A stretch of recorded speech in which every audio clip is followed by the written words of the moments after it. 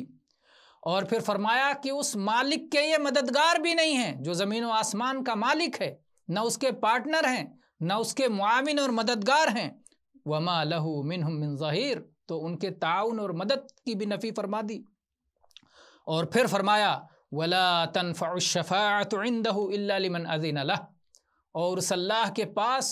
کسی کی سفارش بھی کام آنے والی نہیں ہے مگر جب وہ اجازت دے، وہ سفارش کا بھی پوری طرح مالک ہے۔ تو اللہ نے شفاعت کی بھی نفی کر دی، اللہ نے ملکیت کی بھی نفی کی، اللہ نے شرکت کی بھی نفی کی، اللہ نے تعاون کی بھی نفی کی، اور اللہ نے شفاعت کی بھی نفی کی۔ اور جب کچھ نہیں بچا ان کے ہاتھ میں، اللہ کو چھوڑ کر جن کی تم عبادت کرتے ہو، نہ وہ مالک ہیں، نہ وہ مددگار ہیں، نہ وہ پارٹنر ہیں، نہ وہ سفارشی ہیں، پھر کیوں ان کی عبادت کرتے ہو؟ وہ نہ تمہیں کسی طرح نقصان پہنچا سکتے ہیں، نہ نفع پہنچا سکتے ہیں، ان کے ہاتھ میں کچھ نہیں ہے، پھر ان کی عبادت کیوں کرتے ہو؟ تو اللہ تعالیٰ نے اس طرح سے سوال کھڑے کیے، اور پھر اللہ تعالیٰ نے اپنی نعمتوں کو گنایا، اور اپنی نعمتوں کو گنا گنا کے انہیں سمجھایا کہ اللہ ہی عبادت کا مستحق ہے، اللہ کے سوا کوئی اور عبادت کا مستحق نہیں ہے۔ تو اس طرح سے عقلوں کو مخاطب کیا، نفسوں کو مخاطب کیا، روحوں کو مخاطب کیا، دلوں کو مخاطب کیا کہ اگر وہ ٹھنڈے دل سے غور کریں تو وہ حق تک پہنچ جائیں۔ اللہ تعالیٰ نے فرمایا وَمِنْ آیَاتِهِ أَنْ خَلَقَ لَكُم مِّنْ أَنفُسِكُمْ أَزْوَاجًا لِتَسْكُنُوا إِلَيْهَا، یہ اللہ ہی کی تو نشانی ہے کہ اللہ نے تمہیں میں سے تمہارا جوڑا بنا دیا کہ جس کے پاس جا کے تم سکون حاصل کرو۔ اللہ نے فرمایا ومن آیاتہ خلق السماوات والارض واختلاف السنتکم والوانکم، اللہ ہی کی نشانیوں میں سے ہے زمین و آسمان کا پیدا کرنا اور تمہیں مختلف رنگ کے بنا دینا، مختلف زبانوں والا بنا دینا۔ دنیا میں کتنی زبانیں پائی جاتی ہیں، کتنے رنگ کے لوگ پائے جاتے ہیں، یہ سب اللہ کی قدرت کی نشانیاں ہیں۔ اسی طرح سے اللہ نے فرمایا وَمِنْ آیَاتِهِ مَنَامُكُمْ بِاللَّيْلِ وَالنَّهَارِ وَابْتِغَاؤُكُمْ مِنْ فَضْلِهِ، اور اللہ ہی کی نشانی ہے دن اور رات میں تمہیں نیند آنا اور تمہارے لیے اللہ کے رزق کو تلاش کرنا ان اوقات میں، یہ سب اللہ کی نشانی ہے۔ اسی طرح سے اللہ تعالیٰ نے فرمایا أَلَمْ تَرَ إِلَىٰ رَبِّكَ كَيْفَ مَدَّ الظِّلَّ وَلَوْ شَاءَ لَجَعَلَهُ سَاكِنًا، کیا تم نے دیکھا نہیں کہ تمہارے مالک نے، اللہ نے کیسے سائے کو بڑھایا ہے؟ سایہ پہلے تھوڑا ہوتا ہے، پھر بڑا ہوتا ہے، پھر بڑھتا چلا جاتا ہے۔ اگر اللہ تعالیٰ چاہتا تو سائے کو بھی ایک جگہ روک دیتا،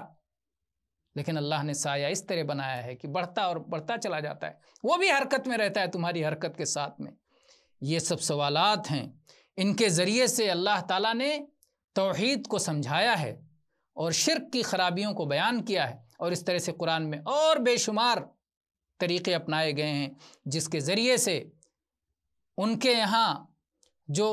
شرک اور بت پرستی پھیلی ہوئی تھی اس کا علاج کیا ہے۔ تو اس طرح سے عقلوں کو مخاطب کر کے ہم مختلف بیماریوں کا علاج کر سکتے ہیں۔ آج کے محاضرے میں ہم اسی پر بس کرتے ہیں، اور انشاءاللہ آئندہ کے محاضرات میں انشاءاللہ ہم دیگر برائیوں کی مثالیں لے کر کے پھر ان کی وضاحت کریں گے کہ کس طرح سے ان برائیوں کو مٹانے کے لیے اسلام نے طریقہ کار اختیار کیا ہے۔ مثلاً جو بیٹیوں کو زندہ دفن کرنے کی عادت تھی یا جو شراب پینے کی عادت تھی، اسلام نے اس کا کیسے علاج کیا ہے، انشاءاللہ ہم اگلے محاضرات میں اس کی وضاحت کریں گے۔ وآخر دعوانا ان الحمد للہ رب العالمین وصلی اللہ علی نبینا وسلم۔